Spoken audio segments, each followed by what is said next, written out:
हम यहाँ भगवान की नहीं बल्कि ईश्वर की, परमात्मा की या ब्रह्म की बात कर रहे हैं।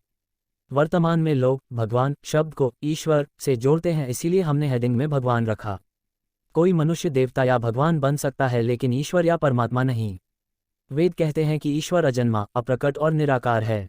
वही है अनंत, जो अंतरिक्ष में अरबों योजन दूर सत्यलोक में रहकर भी सर्वत्र व्याप्त है, जैसे सूर्य का प्रकाश। आओ इस रहस्य को सरल भाषा में समझते हैं।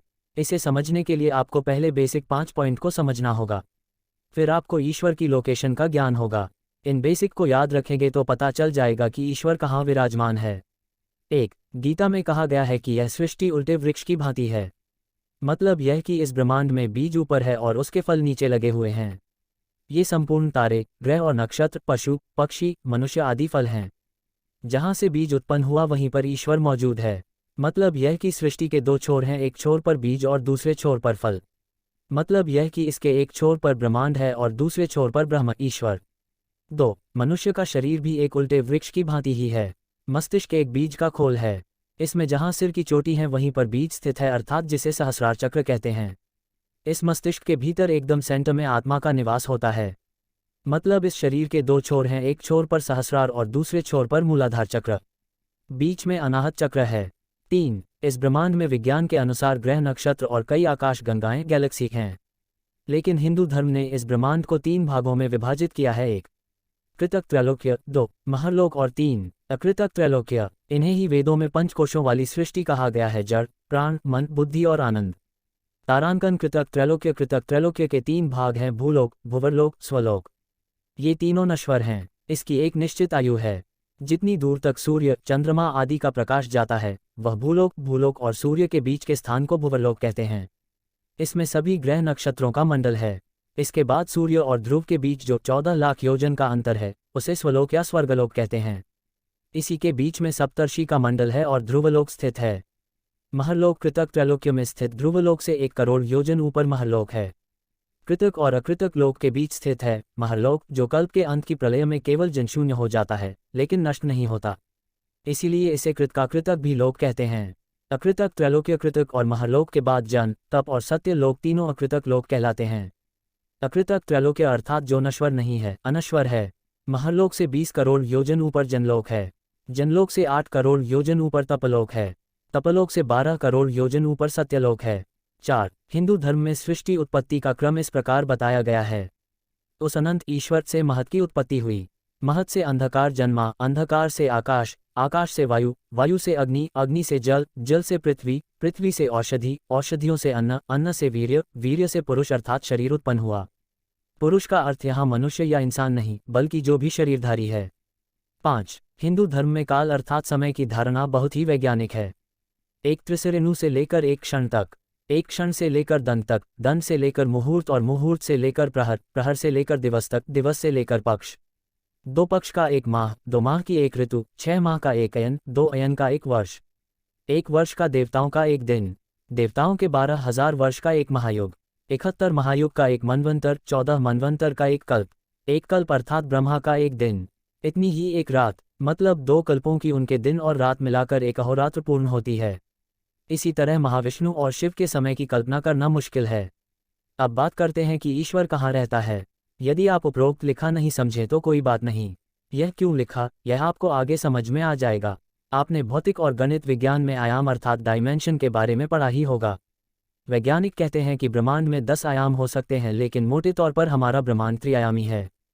पहला आयाम है ऊपर और नीचे, दूसरा है दाएं और बाएं, तीसरा है आगे और पीछे। इसे ही 3D कहते हैं। एक चौथा आयाम भी है जिसे समय कहते हैं। समय को आगे बढ़ता हुआ महसूस कर सकते हैं। हम इसमें पीछे नहीं जा सकते हैं। हमारा यह संपूर्ण ब्रह्मांड इन 4 आयामों पर ही आधारित है, लेकिन हिंदू धर्म के अनुसार यह नियम सिर्फ कृतक त्रैलोक्य पर ही लागू होता है, अन्य लोकों पर नहीं। वेद और पुराणों में अन्य ग्रहों और अंतरिक्ष के बारे में विस्तार से लिखा हुआ है। ऊपर हम पहले ही 3 लोक और उनके उपलोकों के बारे में बता चुके हैं। हिंदू शास्त्रों के अनुसार भूलोक, भुवरलोक, स्वलोक हमारी त्रिआयामी सृष्टि में ही निवास करते हैं। चौथा आयाम वह समय है। 5वें आयाम को ब्रह्मा आयाम कहा गया है। इसी आयाम में ब्रह्मा निवास करते हैं। इसी आयाम से कई तरह के ब्रह्मांडों की उत्पत्ति होती है। यहाँ का समय अलग है। जैसा कि हम बता चुके हैं कि ब्रह्मा का 1 दिन 1 कल्प के बराबर का होता है। यह स्थान 4 आयामों से बाहर है। इसके बाद आगे छठे आयाम में महाविष्णु निवास करते हैं। महाविष्णु के भी 3 भाग हैं, कारणोत्कर्षाय विष्णु, गर्भोत्कर्षाय विष्णु और क्षीरोत्कर्षाय विष्णु।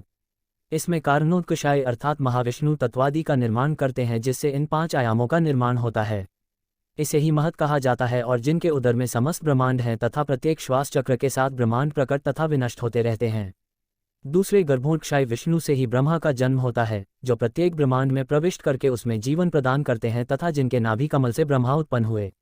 उसके बाद तीसरे हैं क्षीरोत्कर्षाय विष्णु, जो हमारी सृष्टि के हर तत्व और परमाणु में विलीन हैं, जो परमात्मा रूप में प्रत्येक जीव के हृदय तथा सृष्टि के प्रत्येक अणु में उपस्थित होकर सृष्टि का पालन करते हैं। जब हम ध्यान करते हैं तो हम क्षीरोत्कर्षीय विष्णु को महसूस करते हैं। जब हम इसका ज्ञान पा लेते हैं तो हम भौतिक माया से बाहर आ जाते हैं। इसी से हम परमात्मा को महसूस करते हैं। जब व्यक्ति ध्यान की परम अवस्था में होता है तब इन्हें या इस आयाम को महसूस कर सकता है। इसके बाद नंबर आता है 7वें आयाम का, जिसे सत्य आयाम या ब्रह्म ज्योति कहते हैं। ब्रह्म नहीं, ब्रह्म ज्योति, जैसे सूर्य की ज्योति होती है। इसी आयाम में समाया है वह तत्व ज्ञान जिसकी मदद से मनुष्य देवताओं की श्रेणी में चला जाता है। इसके बाद है 8वां आयाम, जिसे कैलाश कहा जाता है। इस आयाम में भगवान शिव का भौतिक रूप विराजमान है। उनका कार्य ही इन 7 आयामों का संतुलन बनाए रखना है। इसीलिए सिद्धयोगी भगवान शिव की आराधना करते हैं, क्योंकि हर योगी वहीं जाना चाहता है। उसके बाद है 9वां आयाम, जिसे पुराणों में वैकुंठ कहा गया है। इसी आयाम में नारायण निवास करते हैं, जो हर आयाम को चलायमान रखते हैं। मोक्ष को प्राप्त करने का मतलब है इस आयाम में समा जाना। हर आयाम इसी से बना है। यही आयाम सभी आयामों का निर्माण करता है। मोक्ष की प्राप्ति कर हर आत्मा शून्य में लीन होकर इसी आयाम में लीन हो जाती है। इसके नंबर आता है 10वें आयाम का, जिससे अनंत कहा गया है।